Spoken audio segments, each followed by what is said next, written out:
உயிரோடு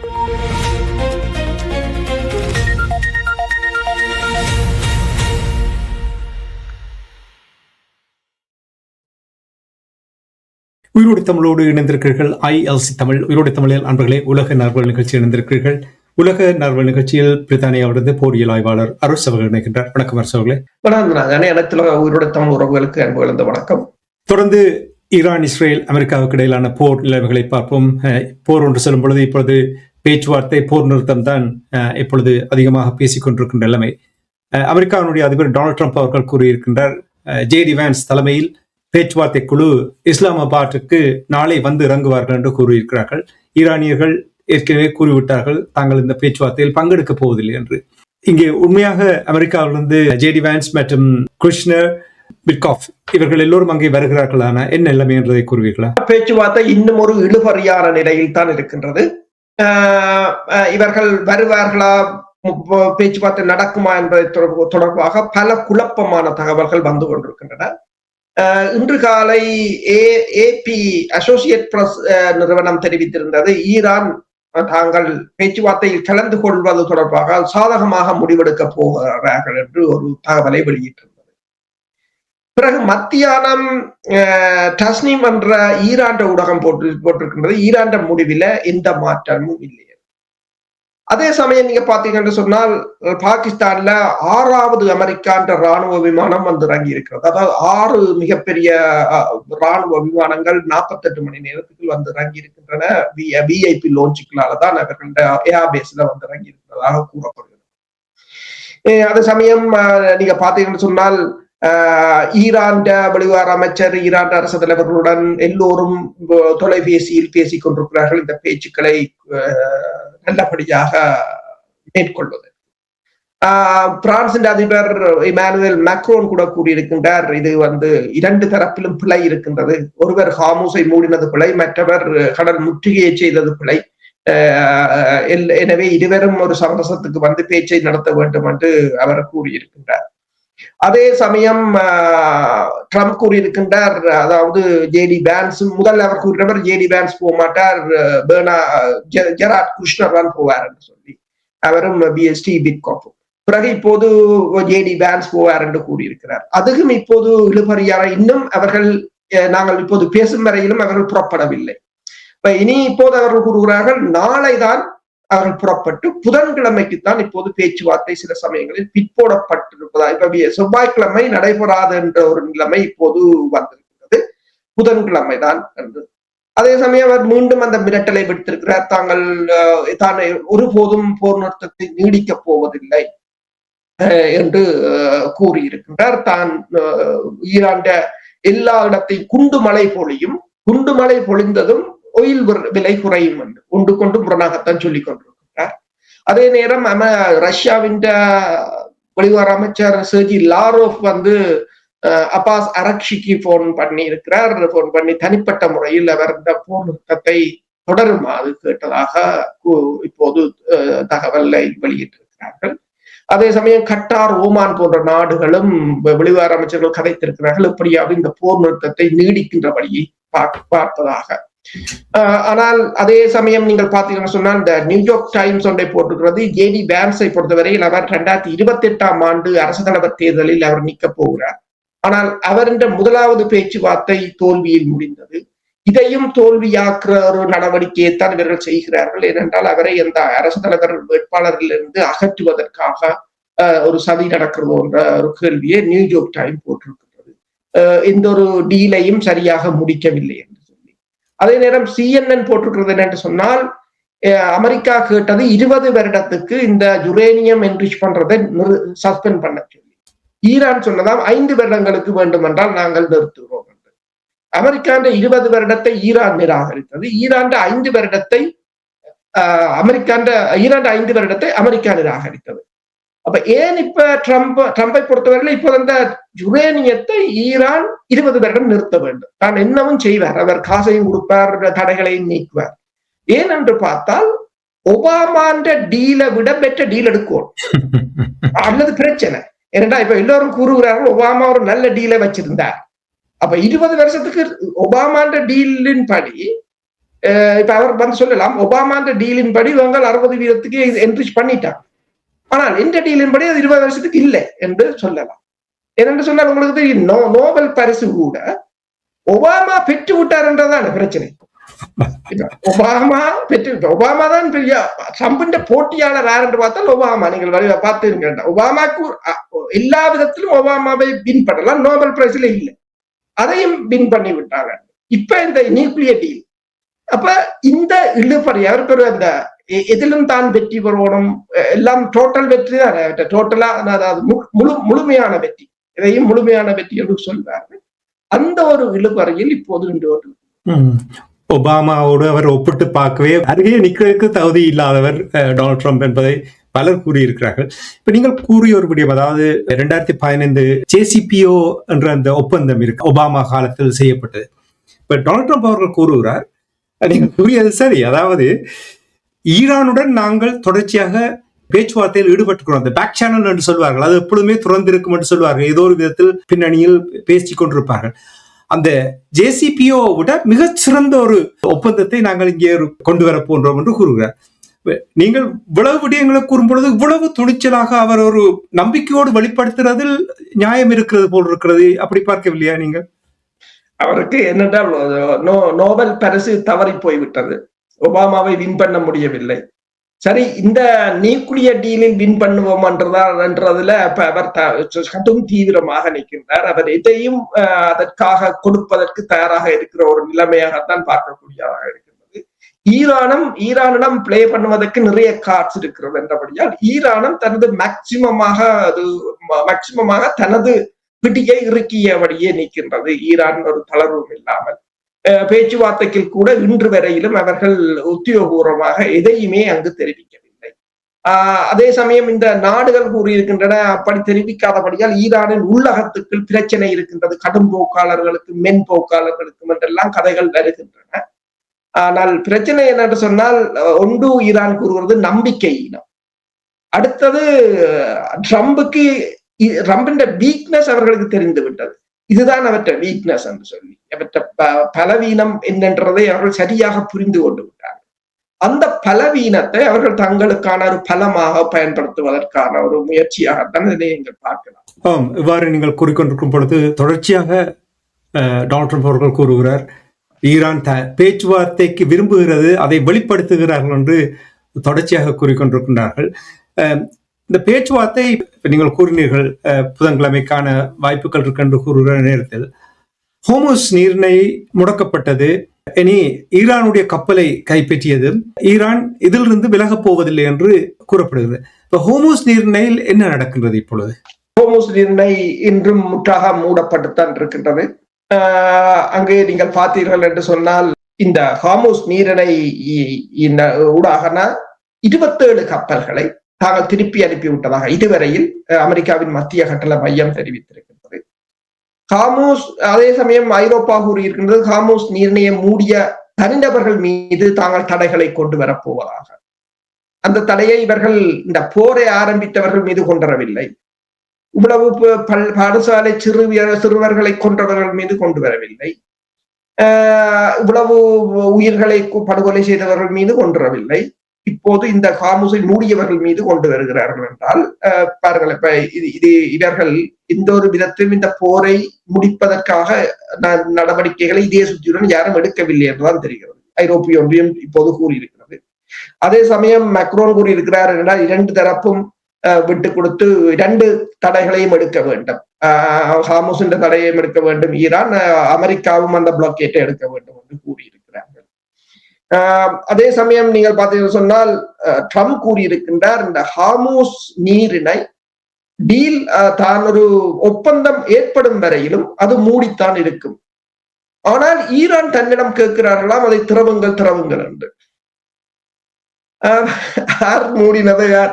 அவங்கள கையில தான் ஹார்முஸ் இருக்குது. அப்ப சில சமயம் அவர் பிளாக்கேட்டை அவர் என்ன சொல்கிறார் என்று சில சமயங்கள்ல அவருக்கு தான் விளங்கும். அவர் இவ்வாறு கூறியிருக்கின்றார். இதனிடையே உங்களுக்கு தெரியும் இந்த ஹார்முஸ் அதாவது அமெரிக்காவின் இந்த முற்றுகையில் சிக்கிய ஈரான் கப்பலை நேற்று தாக்கி கைப்பற்றியிருந்தார்கள்.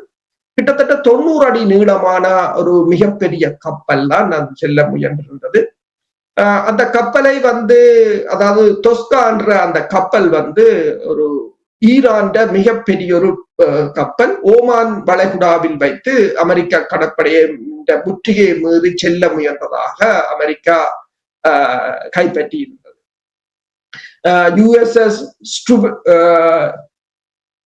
யுஎஸ்எஸ் ஸ்ட்ரூயன்ஸ் என்ற அவர்களின் டிஸ்ட்ரோயர் கப்பல் தான் அந்த கப்பல் மீதான தாக்குதல்களை நடத்தியிருந்தது. கடற்படையினர் அந்த கப்பலின் இயந்திர பகுதியை தாக்கி அதை செயலிழக்க செய்த பின்னர் கைப்பற்றி இருந்தார்கள். இப்ப அது தொடர்பாக என்னென்று சொன்னால் அது தொடர்பான விஷயங்கள் தீவிரமாகிறதாகவும், என்னென்று சொன்னால் இந்த தொஸ்கா என்ற இந்த கப்பல் ஏற்கனவே பல ஆண்டுகளாக அமெரிக்காவின் கருவூலத்தால் தடை செய்யப்பட்டிருந்தது என்று சொல்லும். அது எண்ணெயை காவி செல்வதில்லை, மாறாக ஆயுதங்கள் தொடர்பான விநியோக சங்கிலிகள் சப்ளை செயினில் அது தொடர்புடையது என்று சொல்லியும், ஏவுகணைகள் மற்றது ட்ரோன்களை உருவாக்க பயன்படும் பாகங்கள், இரசாயன பொருட்கள் போன்றவற்றை கொண்டு செல்லுகின்ற கப்பலாகத்தான் அது அமெரிக்காவால் வகைப்படுத்தப்பட்டதாகவும் கூறியிருக்கிறார்கள்.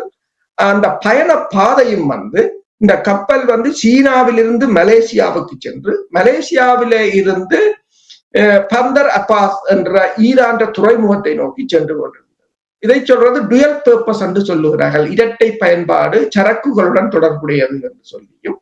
ஆனால் அது பாதிப்பில்லாதது போல் தோற்றமளித்தாலும் அது இராணுவ நோக்கங்களுக்காக பயன்படுத்தப்பட்டது என்று சொல்லியும் இதை ஈரான் கடற்படை தான் இயக்கி கொண்டிருந்ததாகவும் கூறியிருக்கிறார்கள். இப்போது ட்ரம்ப் கூறியிருக்கிறாராம், இந்த கப்பலில் என்ன இருக்கிறது என்பதை தாங்கள் பார்க்க போகிறோம் என்று. அதாவது அவர்கள் என்னத்தை யோசிக்கிறார்கள் என்று சொன்னால், அதில் என்ன சரக்கு பட்டியல் என்ன உள்ளே இருக்கிறது, மற்றது கப்பலின் பதிவுகள், அதில் பணியாளர்களின் தகவல்கள், பயணப்பாதை, அதன் வரலாறு என்பவற்றை கண்டறிவதன் ஊடாக ஈரானுக்கான ஆயுத விநியோகம் மற்றது பொருட்களின் விநியோகத்தை தடுப்பதற்கான ஒரு முயற்சியாகத்தான் இந்த கப்பலை அமெரிக்கா கைப்பற்றியிருப்பதாக இப்போது தகவல்கள் வெளிவந்திருக்கின்றன. ஆனால் ஈரான் கூறியிருக்கின்றது அதற்கு தாங்கள் கடுமையான பதிலடியை கொடுப்போம் என்று கூறியிருக்கிறார்கள். இந்த பேச்சுவார்த்தை அதாவது இந்த அமெரிக்காவின் முற்றுகை, கடல் முற்றுகை எடுக்கப்படுமாக இருந்தால் கப்பலை விடுவிக்க வேண்டிய ஒரு நிலையாகத்தான் இருக்கும்.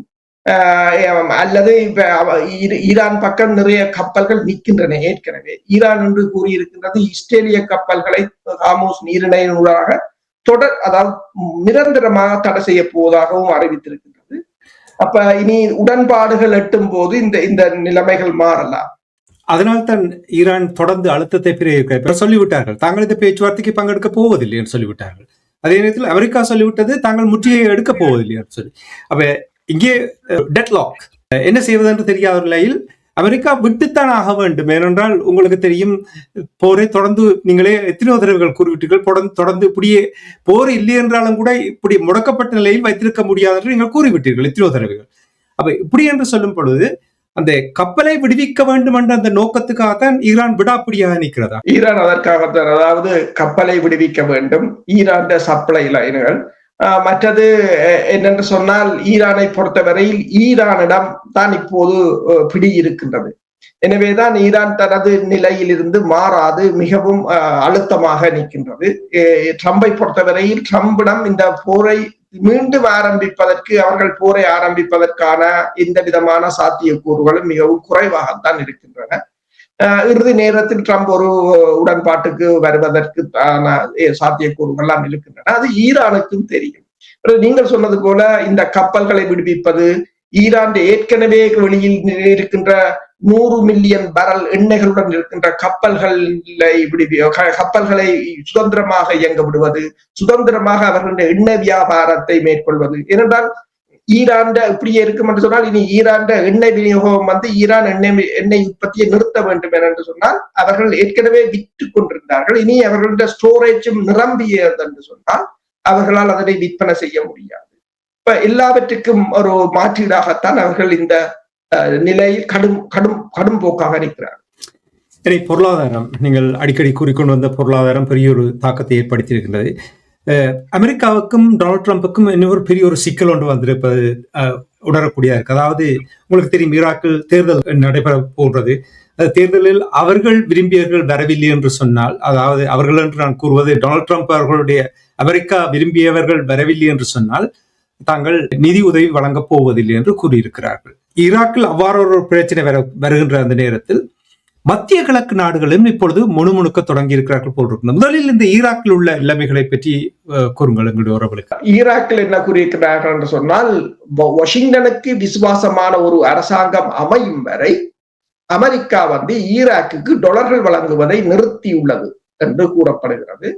சவுதி தொலைக்காட்சி சேனலான அல் ஹதா என்ற தொலைக்காட்சி நிறுவனம் ஒரு புதிய ஈராக் அரசாங்கம் அமையும் வரையிலும் நாட்டிற்குள் அமெரிக்க இலக்குகள் மீது தாக்குதல்கள் நடத்திய ஈரான் ஆதரவு மிஷனரிஸ் மீது கட்டமைப்புகள் குறித்த தகவல்கள் அமெரிக்காவுக்கு வழங்கப்படும் வரையிலும் ட்ரம்ப் நிர்வாகம் ஈராக்குக்கான டாலர்களை அனுப்புவதை நிறுத்தியுள்ளதுடனும் பக்தாத்துடனான பாதுகாப்பு ஒருங்கிணைப்புகளையும் நிறுத்தி இருப்பதாகவும் கூறியிருக்கின்றது.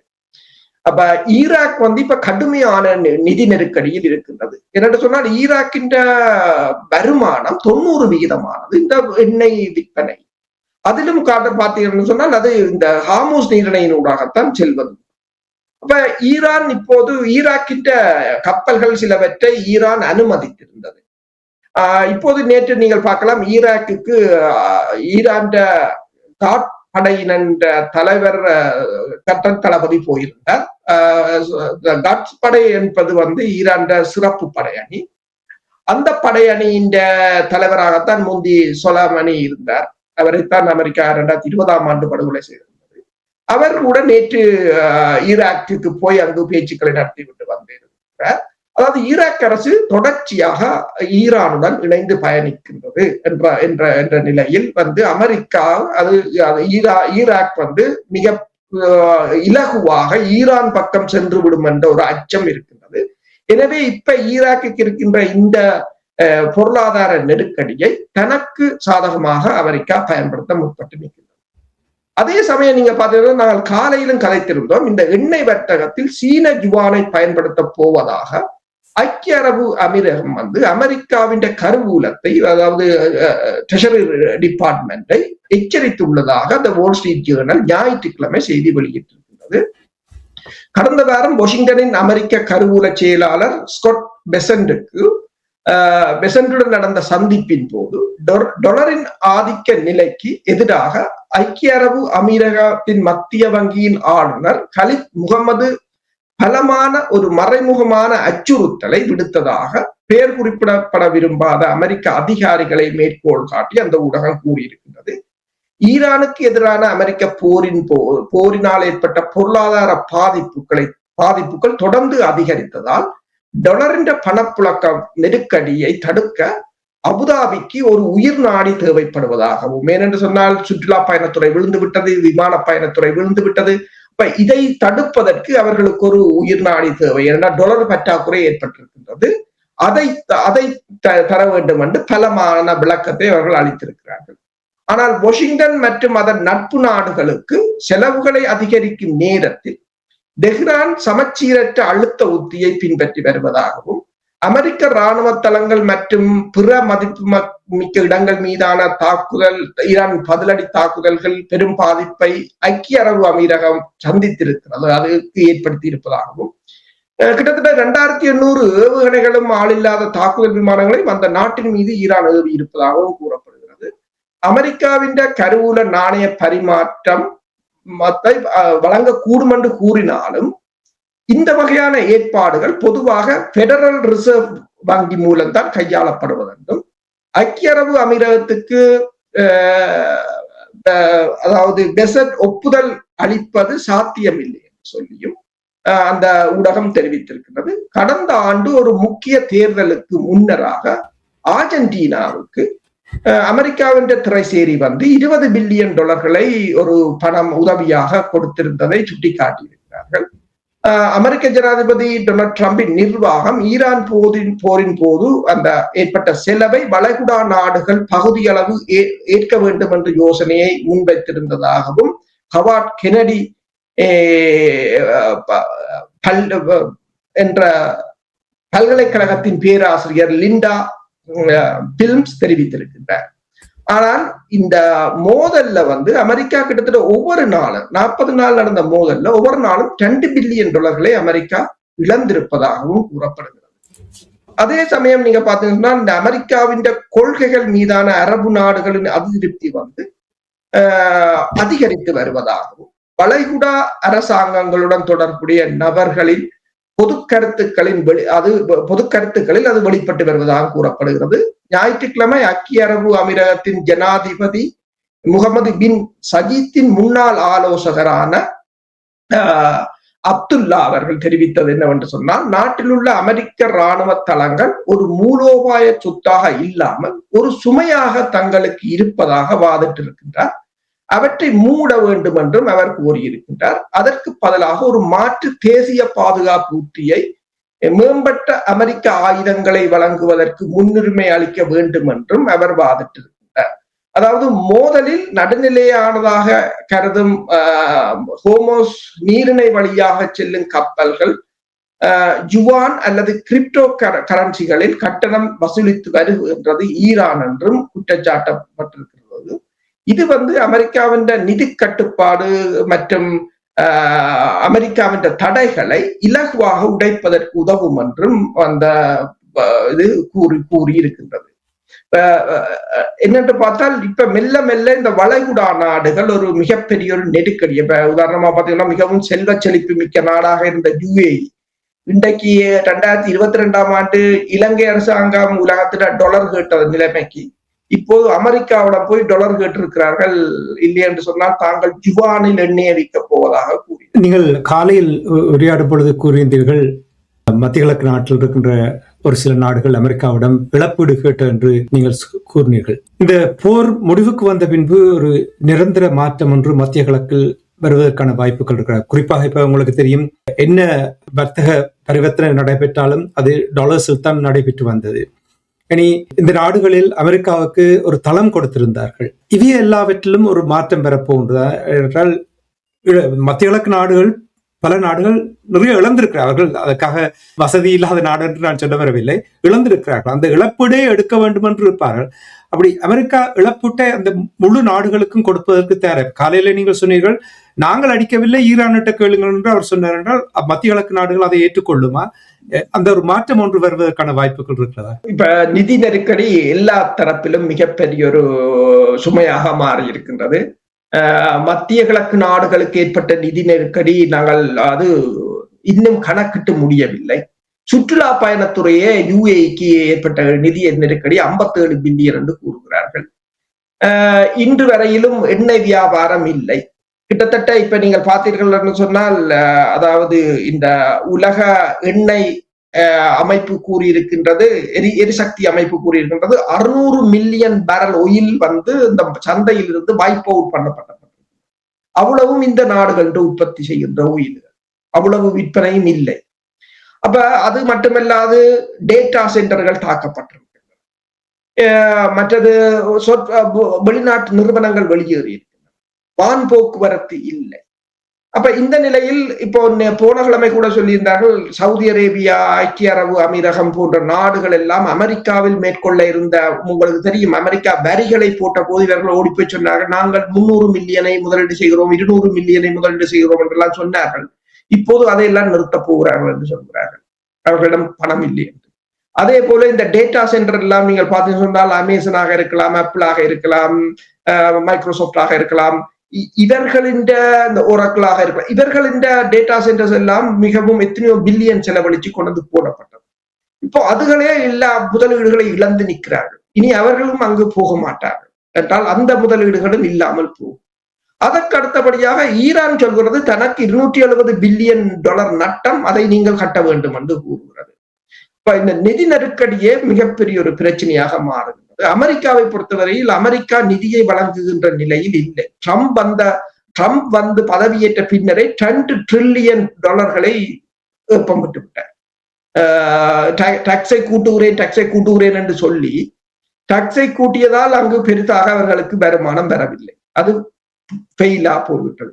இப்போது சுப்ரீம் கோர்ட் சொல்லி இருக்கின்றது அது சட்ட விரோதம் என்றபடியால் அந்த நிறுவனங்கள் எல்லாம் இப்போது ரிஃபண்ட் கேட்கிறார்கள். அதாவது டாக்ஸை கூட்டின காலத்திலிருந்து அந்த டாக்ஸை கட்டியதை திருப்பி தர வேண்டும் ஒன்று, அந்த காலத்துக்குரிய வட்டியையும் கட்ட வேண்டும் என்று இப்போது அமெரிக்க ஊடகம் ஒன்று தெரிவித்திருக்கின்றது. எல்லாம் தலைகளாகத்தான் போய் அவர்களுடைய முயற்சிகள் அத்தனையும் மிக மிக மோசமான ஒரு நிலையைத்தான் அடைந்திருக்கின்றன.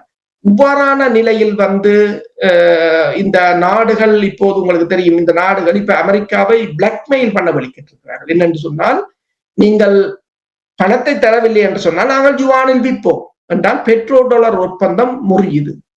பெட்ரோல் ஜுவான் ஒப்பந்தம் வந்தது என்று சொன்னால் அது உலகத்தையே மாற்றிவிடும். அந்த ஒரு இக்கட்டான நிலைக்கு அமெரிக்கா சிக்கி இருக்கு. நிறைவாக அரசோகளே, லெபனான் மீது தாக்குதல் நடத்துவதற்கு முற்று முழுதாக தடை என்று டொனால்ட் ட்ரம்ப் அவர்கள் கூறியிருந்தார். ப்ராஹிபிட்டட் என்று சொல்லியிருந்தார். மீண்டும் வான் தாக்குதல் நடந்திருக்கின்றது. அது மட்டும் இல்லாமல் இப்பொழுது வருகின்ற செய்திகளை பார்க்கும் பொழுது மார்ச் மாதத்தில் இஸ்ரேல் தொடங்கிய தாக்குதல், லெபனான் மீதான தாக்குதலில் 2387 பேர் கொல்லப்பட்டிருக்கிறார்கள் என்று லெபனானுடைய அரசாங்கம் உத்தியோகபூர்வமாக அறிவித்திருக்கிறது.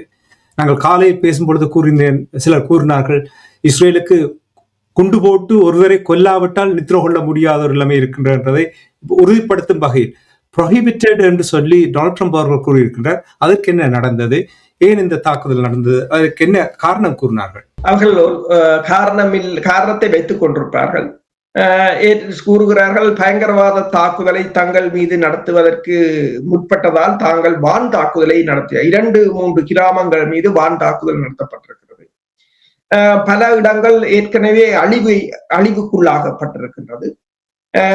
அதே நேரம் பொறிவடிகள், இவர்கள் அந்த ஆக்கிரமிக்கப்பட்ட பகுதிகளில் இருந்த பொறிவடிகளில் சிக்கியும் இன்றும் ஒரு டேங்கி சேதமடைந்ததாக கூறியிருக்கிறார்கள்.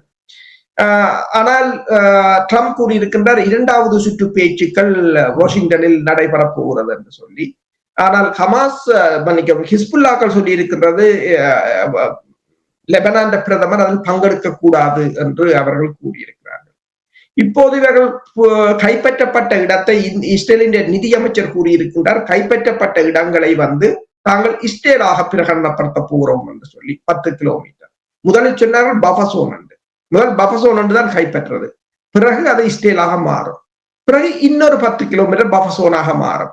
பிறகு அது இஸ்ரேலாக மாறும். பிறகு இன்னொரு பஃபசோன் மாறும். அதே ஒரு நிலைமையாகத்தான் இருக்கின்றது.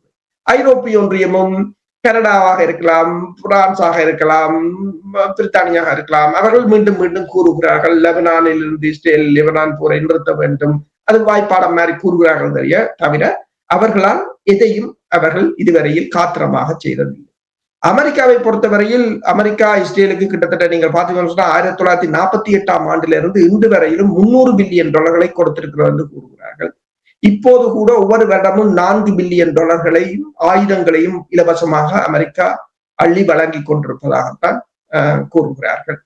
அப்ப இந்த நிலையில் இன்னொன்றையும் ட்ரம்ப் கூறியிருக்கின்றார், காசாவில் இருக்கின்ற ஹமாஸ் படையினரின் ஆயுதங்களை களைய வேண்டும் என்று சொல்லி. ஆனால் அதை முன்னரே கூறியிருந்தார்.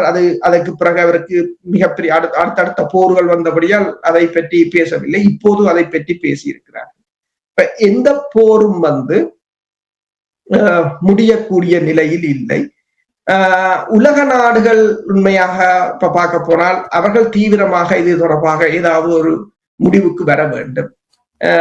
ஆனால் அவர்களாலும் இயலாமல் இருக்கிறது. ஐரோப்பிய ஒன்றியத்துக்கு ஒரு பிரச்சனை இங்க இருக்கிறதா அங்க வாயிறதான்ற ஒரு நிலையாகத்தான் இருக்கிறார்கள். ஆனால் காலம் எங்களுக்காக காத்திருக்காது. ஒவ்வொரு நாள் நகரும் போதும் உலகம் பெருமளவானவற்றை இழந்து கொண்டுதான் இருக்கின்றது. உண்மைதான். காசாவிலும் கூட இப்பொழுது உங்களுக்கு தெரியும், அந்த பாதுகாப்பு எல்லை ஒன்று கீறப்பட்டது. செய்மதி படத்தினூடாக இப்பொழுது நிரூபித்திருக்கிறார்கள். இவர்கள் இன்னும் அதை பெருப்பித்திருக்கிறார்கள், இஸ்ரேலியர்கள் இன்னும் பெருப்பித்திருக்கிறார்கள் என்று. அப்படி பார்த்து கொண்டிருந்து போட்டு எப்படி மற்ற நாடுகளிடம் இவர்கள் கேள்வி கேட்பார்கள் என்று எனக்கு புரிந்து கொள்ள முடியாமல் இருக்கின்றது. அதே ஆதங்கத்தை தான் நீங்களும் வெளிப்படுத்தீர்கள். சட்டம் என்றால் எல்லோருக்கும் அனைவருக்கும் ஒரே மாதிரியாக இருக்க வேண்டும். ஆனால் அப்படியான நிலைமை இல்லை என்பதை தொடர்ந்து நாங்கள் வலியுறுத்தும் பொழுதுதான் இதை மக்கள் புரிந்து கொள்வார்கள் என்று கூறிக்கொண்டு, நன்றி அரசர்களே. இன்றும் கூட தகவல்களை உயிரோடை தமிழ் உறவுகளுக்கு எடுத்து வந்தமைக்காக உயிரோடை தமிழ் அன்பர்கள் சார்பாக நன்றி கூறிக்கொண்டு மீண்டும் அடுத்த நிகழ்ச்சியில் இணைந்திருப்போம். அதுவரைக்கும் நன்றி, வணக்கம். நன்றி, வணக்கம்.